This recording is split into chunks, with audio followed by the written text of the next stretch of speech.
ഞാനൊരു സിനിമ കണ്ടോണ്ടിരിക്കടി. എന്നെ കൂട്ടാണ്ട് സിനിമയ്ക്ക് പോയില്ലേ? എന്റെ പൊന്നെ, വീട്ടില് ടിവിയില് സിനിമ കാണാന്ന്. എന്തപ്പ ഇന്നത്തെ പ്രശ്നം? അത് ഞാനൊന്ന് ഓൺലൈനിൽ ഒരു ചുരിദാർ വാങ്ങിച്ചു എന്ന് പറഞ്ഞില്ലേ?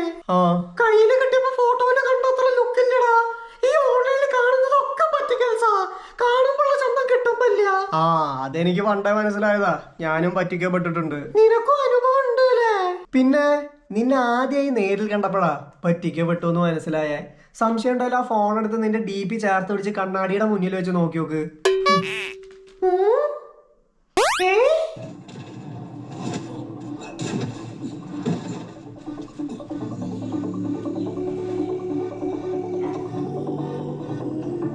ഇതേതാ മോനെ പടം? ഇത് പുതിയ പടാണമ്മ. ആണോ? എന്നാ ആദ്യം മുതൽ വെച്ചേ. ഇനിയിപ്പോ ആദ്യം മുതൽ വെക്കാനൊന്നും പറ്റില്ല.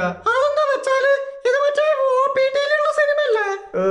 ആദ്യം മുതൽ ഇരുന്ന് കണ്ടാലും നിങ്ങൾക്കൊന്നും മനസ്സിലാവില്ലെന്നേ. ഇതൊക്കെ പുതിയ പിള്ളേർക്ക് പറ്റിയ പടാ. അതെന്താണ് അങ്ങനെ ഒരു ടോക്ക്? നിങ്ങൾ ന്യൂജൻ പിള്ളേർക്ക് ഒരു വിചാരമുണ്ട്, ഇപ്പൊ ഇറങ്ങുന്ന പല പടങ്ങളും ഞങ്ങൾ മുതിർന്നവർക്ക് ആസ്വദിക്കാൻ പറ്റില്ലാന്ന്, ഞങ്ങൾക്ക് കണ്ടാൽ മനസ്സിലാവില്ലാന്ന്. അമ്മ, ഇതിന്റെ കഥ കുറച്ച് കോംപ്ലിക്കേറ്റഡ് ആണ്. അതാ ഞാൻ ഉദ്ദേശിച്ചത്. 10 സീരിയലിന്റെ സ്റ്റോറീസും അതിന്റെ 19,500 എപ്പിസോഡ്സും A to Z അറിവിടെ തെറ്റാതെ മനപ്പാടാക്കി മനസ്സിലാക്കി എനിക്ക് നിന്റെ 2.5 മണിക്കൂറിലെ സിനിമ മനസ്സിലാക്കാൻ വെറും 2 മിനിറ്റ് വേണ്ട. മനസ്സിലായോ? വെക്കണം ആദ്യം മുതല്. വെക്കാം. 5 minutes later.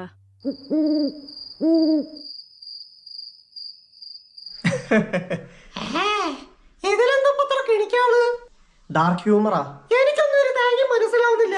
നീ തന്നെ ഇരുന്ന് കണ്ടോ? 10 സീരിയലിന്റെ സ്റ്റോറിയും മനപ്പാടാക്കിയ അമ്മയ്ക്ക് 5 മിനിറ്റ് പടം കണ്ടപ്പോഴേ മനസ്സിലാവാണ്ടായോ? അത് പിന്നെ 10 സീരിയലിന്റെ പേരും ഡിഫറെന്റ് ആണ് എന്നേ ഉള്ളൂ. സ്റ്റോറി സെയിമാ. അതുകൊണ്ട് മനസ്സിലാക്കാൻ വലിയ പണിയൊന്നുമില്ല. നിന്റെ ഒപ്പം സിനിമ കണ്ടിരിക്കലല്ലേ എന്റെ ജോലി.